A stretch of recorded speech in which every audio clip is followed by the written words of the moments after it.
Hi guys, स्वागत है आप लोग हमारे YouTube channel Sanjeet motivation story में। आप लोग कैसे हैं? मैं आशा करता हूँ आप लोग बहुत ही अच्छे होंगे। आज मैं लेकर आई हूँ आपके बीच सुभाष चंद्र बोस जी के बारे में, उनके बारे में मैं फुल इंफॉर्मेशन इस वीडियो में बताने वाला हूँ। इसलिए वीडियो बहुत ही लॉन्ग हो गया है, लगभग 37 मिनट का। तो इसलिए आप लोग इस वीडियो को अंत तक देखिएगा। उनके बारे में मैं 10 टॉपिक के बारे में बताऊँगा जो आज तक लगभग में आप लोग नहीं देखे होंगे ऐसे टॉपिक के बारे में। तो ऐसे टॉपिकों के बारे में देखने के लिए आप इस वीडियो पर बने रहिए और इस चैनल पर बने रहिए। इस वीडियो को अंत तक ज़रूर देखिएगा। ये ऐसे टॉपिक हैं जो लगभग यूट्यूब पर नहीं मिलेंगे आपको देखने के लिए, और ये बहुत ही बेहतरीन टॉपिक हैं जो कि अक्सर पूछे जाते हैं परीक्षा में। तो आप लोग इसे ध्यान से देखिएगा। तो आइए हम जानते हैं कौन कौन से टॉपिक हैं। तो सबसे पहला है सुभाष चंद्र बोस के जीवन से संबंधित प्रमुख तथ्य। ये तो शायद लगभग आप लोग जानते ही होंगे।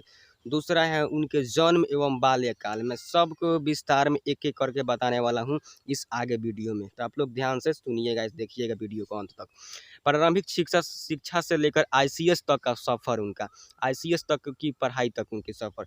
उसके बाद मैं बताऊंगा प्रेम विवाह। उसके बाद टॉपिक है राजनीतिक जीवन। 5 नंबर है राजनीतिक जीवन। 6 नंबर है आज़ाद हिंद फौज का गठन। उन्होंने किया था आज़ाद हिंद फौज का गठन में क्या क्या हुआ था सब मैं बताऊंगा। 7 नंबर है दुर्घटना और मृत्यु की खबर, मतलब कि उनकी दुर्घटना कहाँ हुई और खबर उनके कौन पहुंचाया पूरे भारत देश में।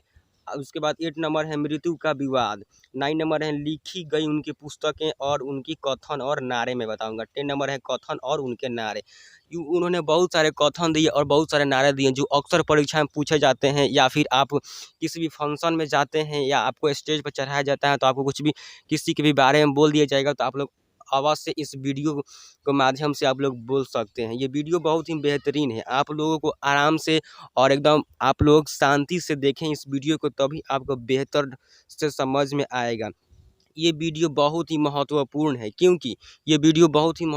क्योंकि ये लोग आप देख सकती हैं 10 टॉपिक हैं।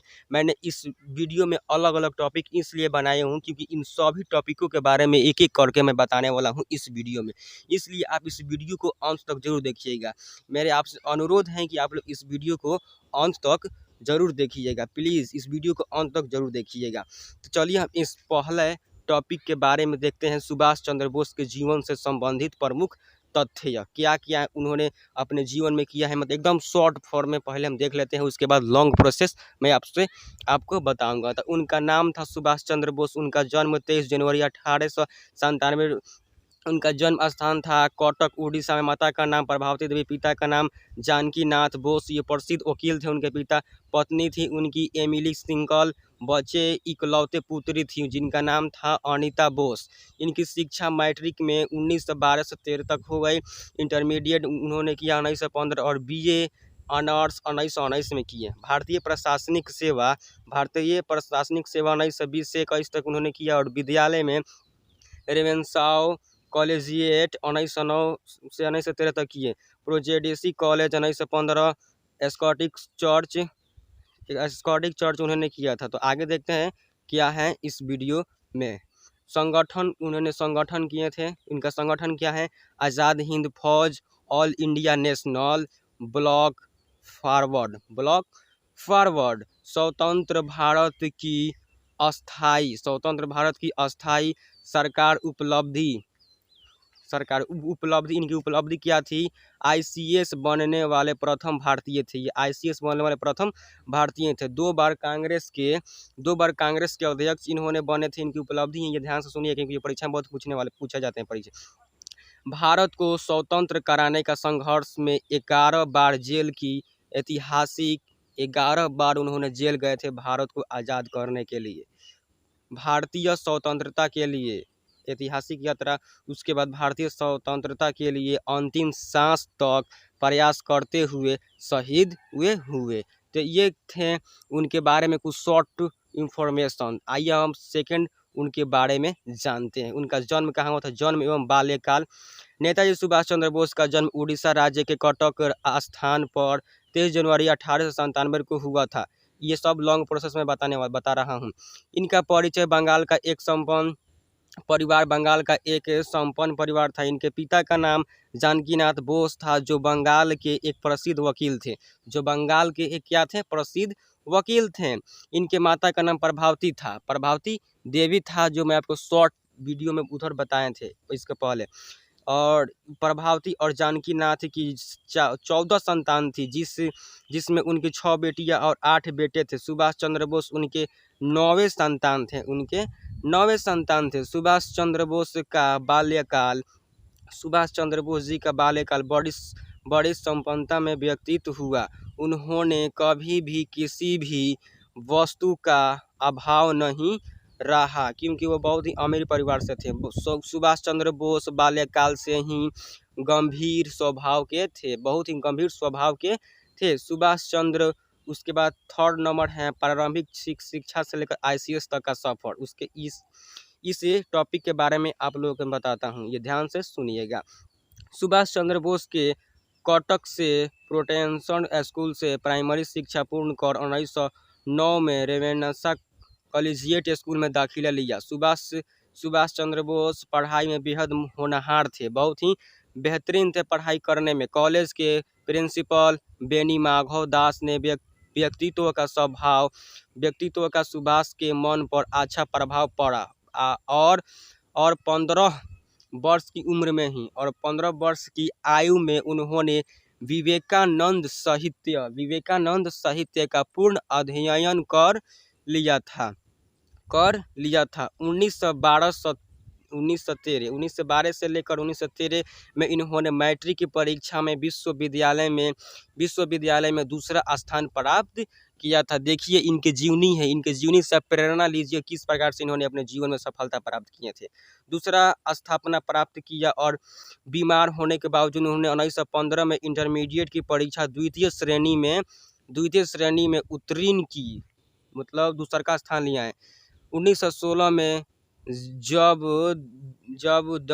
दर्शन शास्त्र ऑनर्स में BA के छात्र किसी बात पर प्रेसिडेंसी कॉलेज के अध्यापकों और छात्रों के बीच झगड़ा हो गया तो सुभाष चंद्र बोस ने छात्रों का नेतृत्व संभाला, जिसके कारण उन्हें प्रेसिडेंसी कॉलेज से 1 साल के लिए निकाल दिया गया कॉलेज से, और परीक्षा देने पर प्रतिबंध भी लगा दिया गया कि तुम परीक्षा नहीं दे सकते हो। आप देखते हैं 3 नंबर टॉपिक है प्रारंभिक शिक्षा से लेकर ICS तक का सफर। ये तो वही है, उसी के बारे में आगे देखते हैं। सुभाष चंद्र बोस सेना में भर्ती होना चाहते थे, जिसकी वजह से उन्होंने 49वीं बंगाल रेजिमेंट में भर्ती के लिए परीक्षा दी, किंतु आंखें खराब होने के कारण उन्हें सेना के लिए अयोग्य घोषित कर दिया गया। 1919 में कलकत्ता के प्रेसिडेंसी कलकत्ता में प्रेसिडेंसी कॉलेज हैं, उसी से उन्होंने BA की शिक्षा प्राप्त की और उत्तीर्ण करके बाद में ICS की परीक्षा में सम्मिलित होने इंग्लैंड चले गए। ICS की परीक्षा इंग्लैंड चले गए। भारतीय प्रशासनिक सेवा के लिए उन्होंने 1920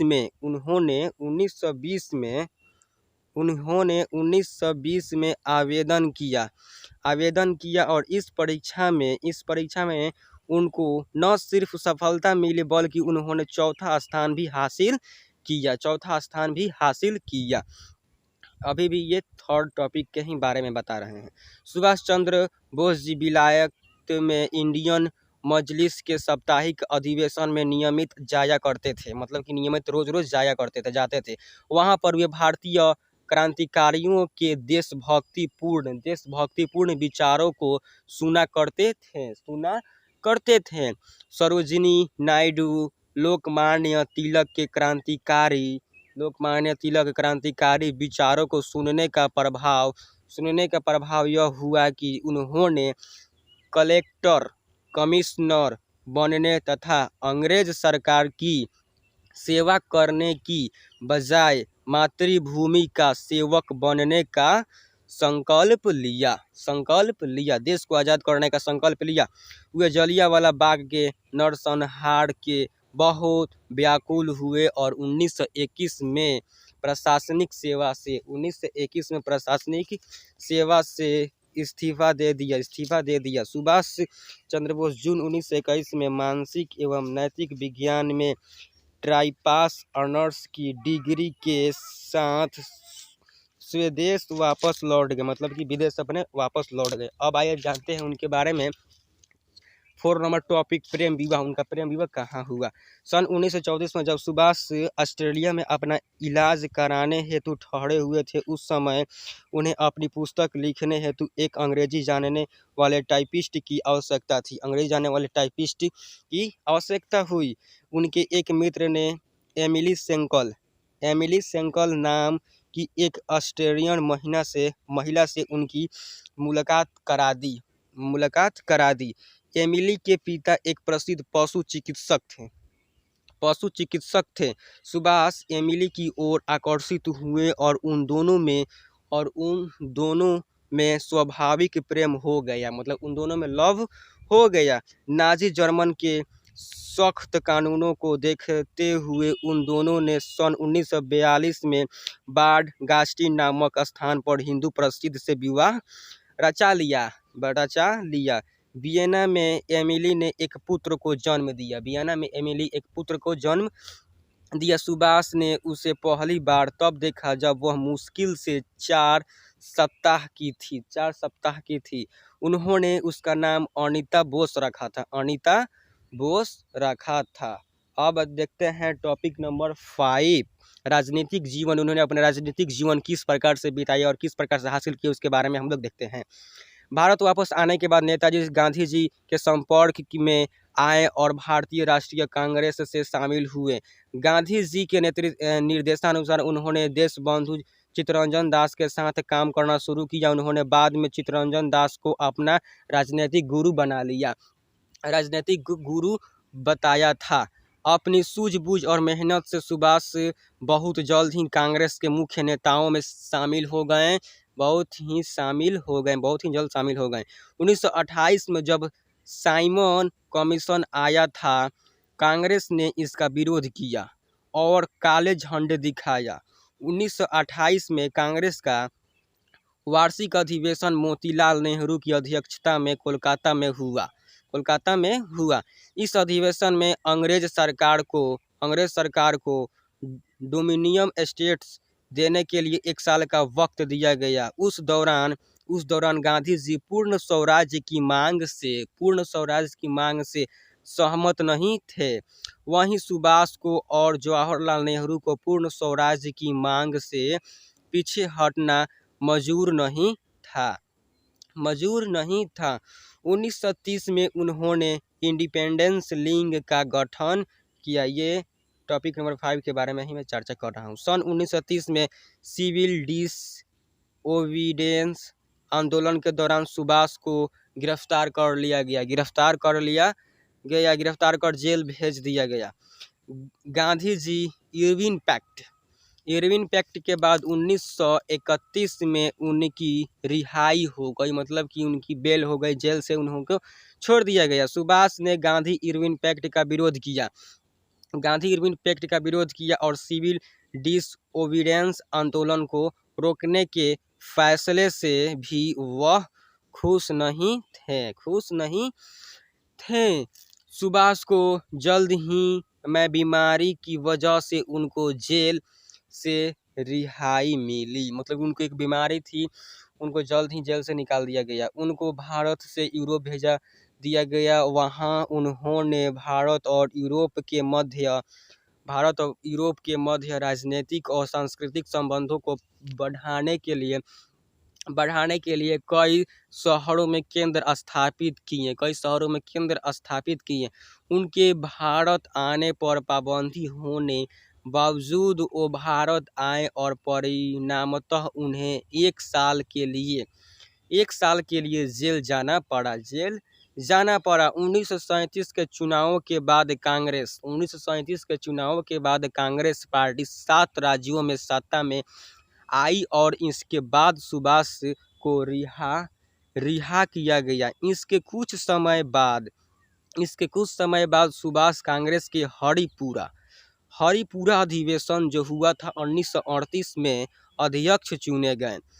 अपने कार्यकाल के दौरान सुभाष ने राष्ट्रीय योजना समिति का गठन किया, जो 1939 के त्रिपुरा अधिवेशन में सुभाष को दोबारा अध्यक्ष चुन लिया गया।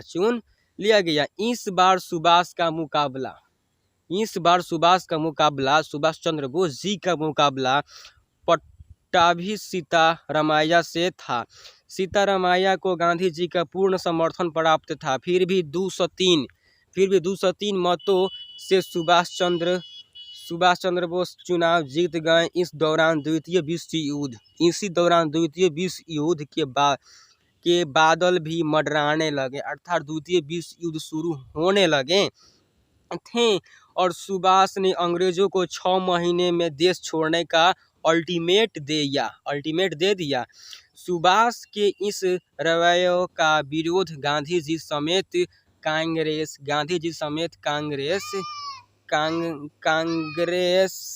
के अन्य लोगों ने भी किया, जिसके कारण उन्होंने अध्यक्ष पद से इस्तीफा दे दिया और फॉरवर्ड ब्लॉक की स्थापना की। अब टॉपिक नंबर 6, आज़ाद हिंद फौज का गठन। द्वितीय विश्व युद्ध के दौरान सितंबर 1939 में सुभाष चंद्र बोस ने एक जन आंदोलन आरंभ करने की योजना बनाई। उन्होंने पूरे भारत के लोगों को इस आंदोलन के लिए प्रोत्साहित किया और लोगों को इस आंदोलन से जोड़ना भी शुरू कर दिया। इस आंदोलन की शुरुआत की भनक लगते ही ब्रिटिश सरकार ने सुभाष चंद्र बोस को जेल में डाल दिया। उन्होंने जेल में 2 हफ्तों तक खाना तक नहीं खाया। खाना न खाने के कारण जब उनका स्वास्थ्य बिगड़ने लगा तो हंगामे के डर से उन्हें घर में नजरबंद करके रखा गया। साल 1941 में हाउस अरेस्ट के दौरान सुभाष ने जेल से भागने की एक योजना बनाई। सन 1940 की मध्यरात्रि में वे मौलाना का वेश बनाकर वहां से भाग निकले। वे जेल से भागकर पेशावर पहुंचे और सुनियोजित योजना के तहत अपने क्रांतिकारी साथियों से मिले। उसके बाद वो जर्मनी चले गए और वहाँ हिटलर से मिले। सुभाष चंद्र बोस बर्लिन में अपनी पत्नी एमिली सेंकल के साथ रहते थे।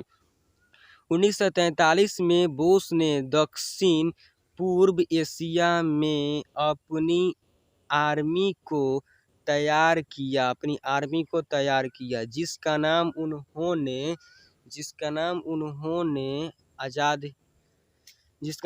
इंडियन नेशनल आर्मी रखा। नेताजी आज़ाद हिंद फौज के प्रधान सेनापति भी बन गए। आज़ाद हिंद फौज में जापानी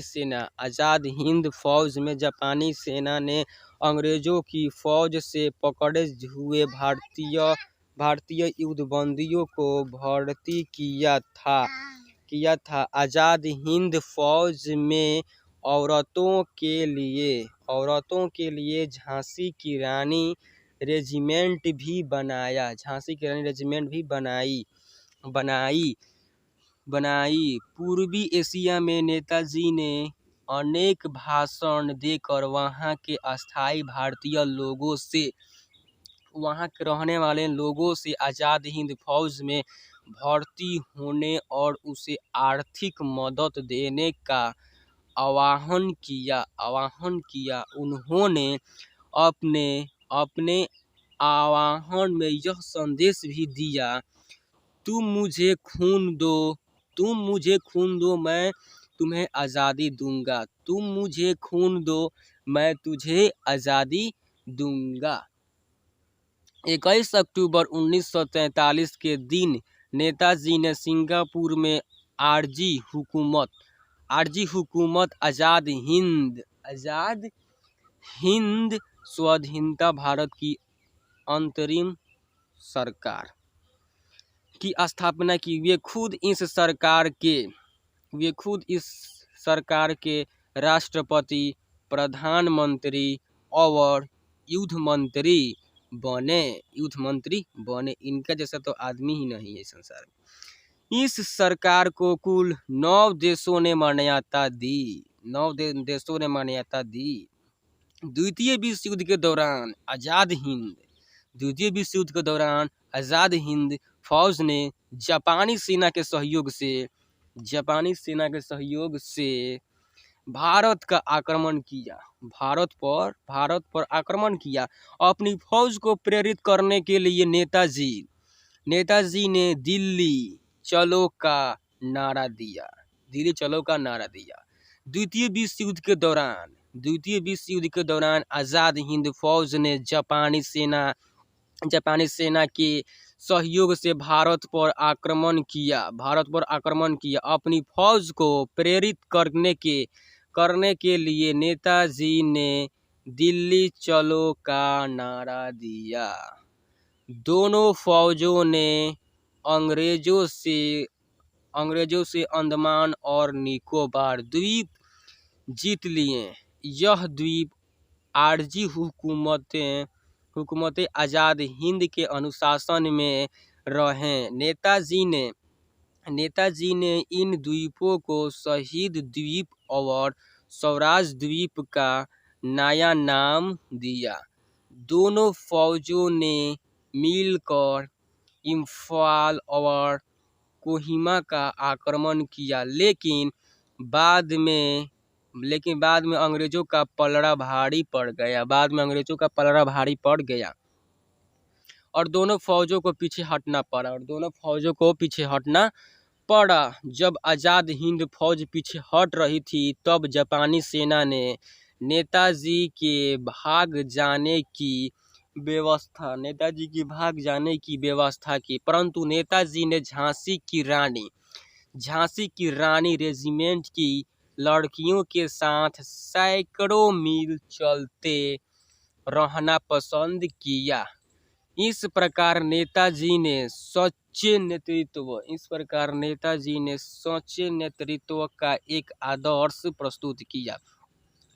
6 जुलाई 1944 को आज़ाद हिंद रेडियो पर अपने भाषण के माध्यम से गांधी जी को संबोधित करते हुए नेताजी ने जापान से सहायता लेने का अपना कारण और आरजी हुकूमत आज़ाद हिंद तथा आज़ाद हिंद फौज की स्थापना के उद्देश्य के बारे में बताया।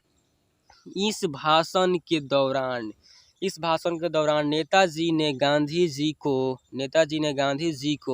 राष्ट्रपिता कहा, तभी गांधी जी ने भी उन्हें नेताजी कहा। अब टॉपिक नंबर क्या है?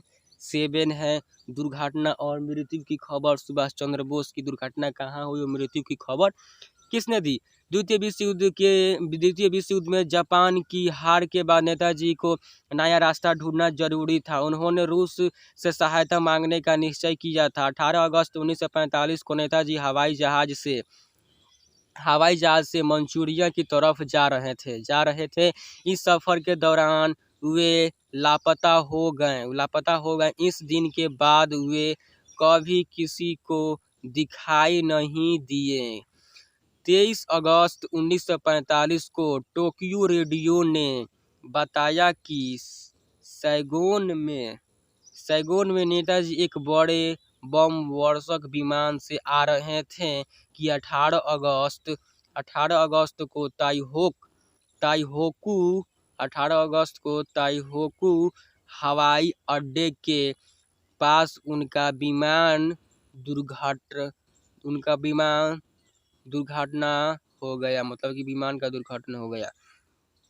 विमान में उनके साथ सवार जापानी जनरल सोदेई पायलट तथा कुछ अन्य लोग मारे गए। नेताजी गंभीर रूप से जल गए थे। उन्हें ताइहोकू सैनिक अस्पताल ले जाया गया, जहां उन्होंने दम तोड़ दिया, मतलब कि उनकी मृत्यु हो गई। कर्नल हबीबुर्रहमान के अनुसार उनका अंतिम संस्कार ताइहोकू में ही कर दिया गया। इस प्रकार नेताजी सुभाष चंद्र बोस की रहस्यमयी मृत्यु पर बहुत से विवाद खड़े हो गए। ये 8 नंबर टॉपिक है। किसी भी इस बात पर विश्वास नहीं था, किसी भी व्यक्ति को इस बात पर विश्वास नहीं हो पाया रहा था कि जो व्यक्ति लोगों के हृदय में स्वतंत्रता की चिंगारी को जलाता रहा वो अब नहीं रहा। बंगाल प्रांत के उनके समर्थकों ने उनकी विमान दुर्घटना में मृत्यु को सच नहीं माना, जिसके बाद 1947 को देश आज़ाद होने के बाद भारत की नई निर्वाचित सरकार ने इनकी मृत्यु की जांच के लिए 3 जांच कमिश्नर नियुक्त किए, जिसमें से 2 ने उनकी विमान दुर्घटना में मृत्यु को सही मान लिया, जबकि एक कमिश्नर ने अपनी रिपोर्ट में नेताजी की विमान दुर्घटना में मृत्यु की कहानी को कोरा झूठ बताया। भारत सरकार ने इस रिपोर्ट को बिना कोई ठोस कारण दिए रद्द कर दिया और बाकी 2 कमिश्नर की रिपोर्ट के आधार पर नेताजी सुभाष चंद्र बोस की विमान दुर्घटना में मृत्यु की पुष्टि कर उन रिपोर्टों को सार्वजनिक कर दिया। 9 नंबर टॉपिक है सुभाष चंद्र बोस द्वारा लिखी गई पुस्तक। ये बहुत ही ध्यान से सुनेंगे क्योंकि बहुत ही 9 नंबर सुभाष चंद्र बोस द्वारा लिखी गई पुस्तक है। भारतीय स्वतंत्र संघर्ष पहला, दूसरा है आज़ाद हिंद, तीसरा तरुणेर सपना, चौथा अल्टरनेटिव लीडरशिप, जरूरी कीचु लेखा, the essential writings of Subhash Chandra Bose, 5th Subhash Chandra Bose समग्र संग्राम रचनावली, Chalo Delhi writings and speech 1943-1945, ideas of a national Subhash Chandra Bose, Netaji Subhash Chandra Bose, the last phase in his own words.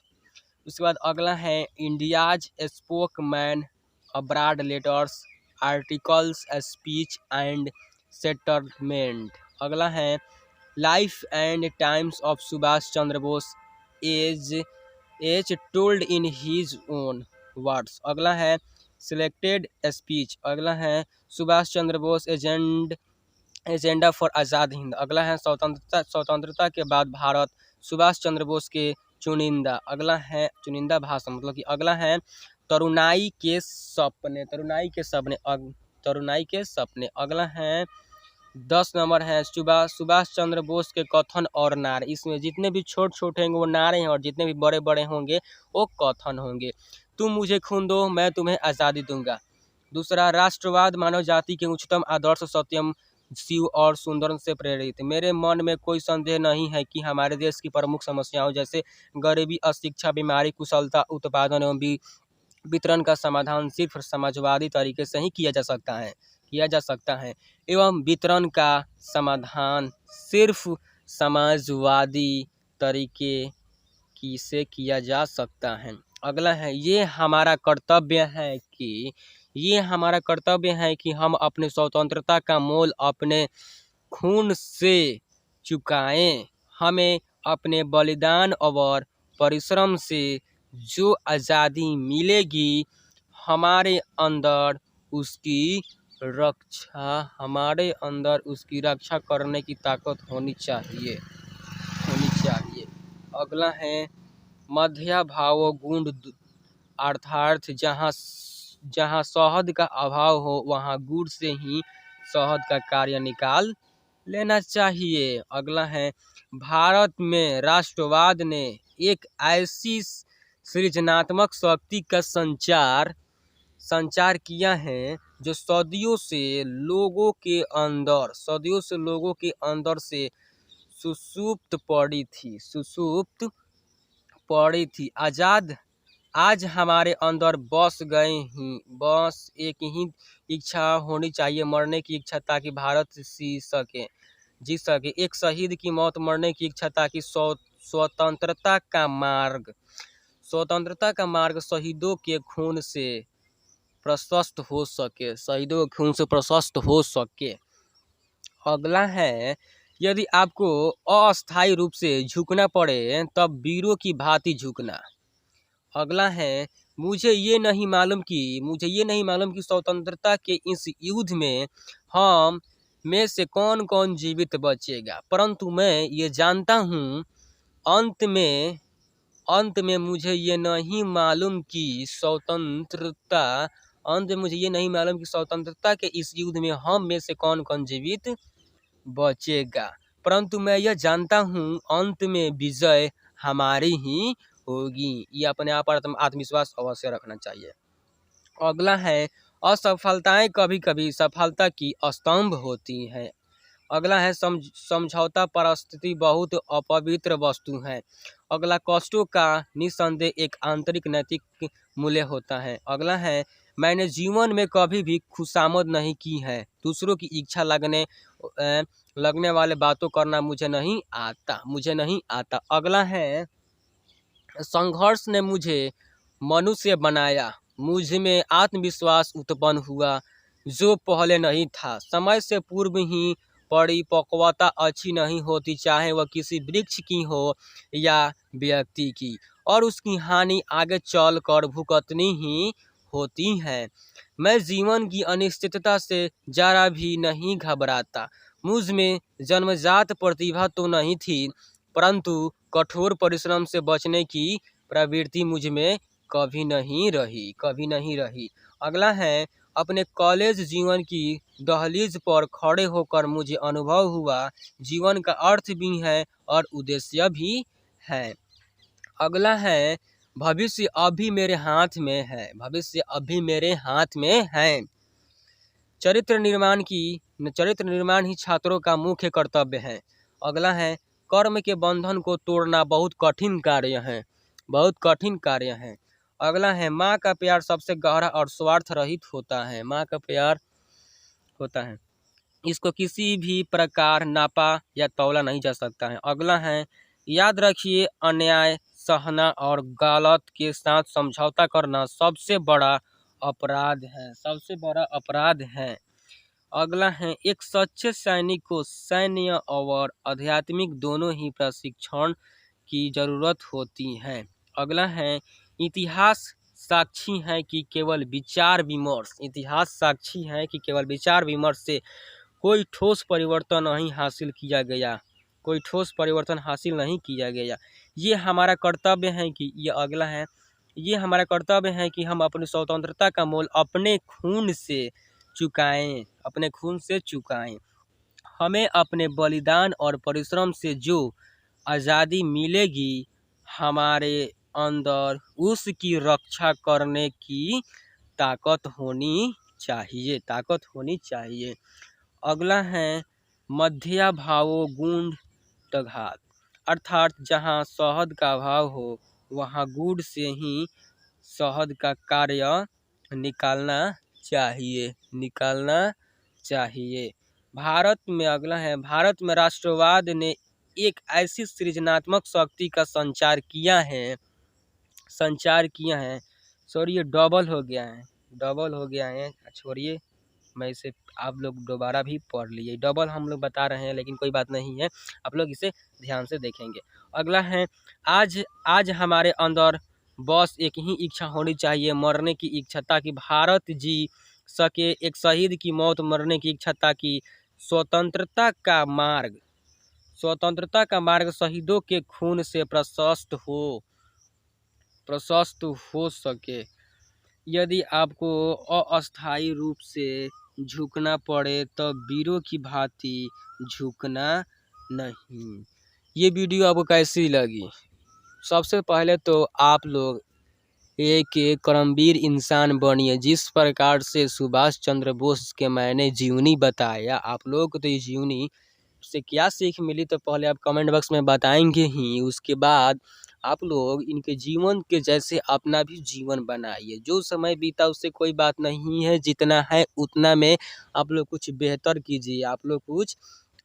कीजिए, ताकि आने वाले समय आपका भी भविष्य सुंदर हो, मंगलमय हो, ताकि आप अपने जीवन में सुंदर वस्तुओं का चूज कर सके। तो आपको ये वीडियो कैसी लगी कमेंट बॉक्स में तो ज़रूर बताएंगे। उसके बाद लाइक शेयर एंड सब्सक्राइब जरूर करेंगे इस वीडियो को। और ऐसे वीडियो देखने के लिए मेरे चैनल को सब्सक्राइब कीजिएगा, और वीडियो देखने के लिए प्लेलिस्ट चेक करें। और भी वीडियो हैं जो मैंने डाल रखी हैं, जो कि आपको बहुत ही प्रेरणा देगी और अपने जीवन में आगे बढ़ने की मार्ग को प्रशस्त करती हैं। तो मिलेंगे अगले वीडियो में, तब तक के लिए धन्यवाद।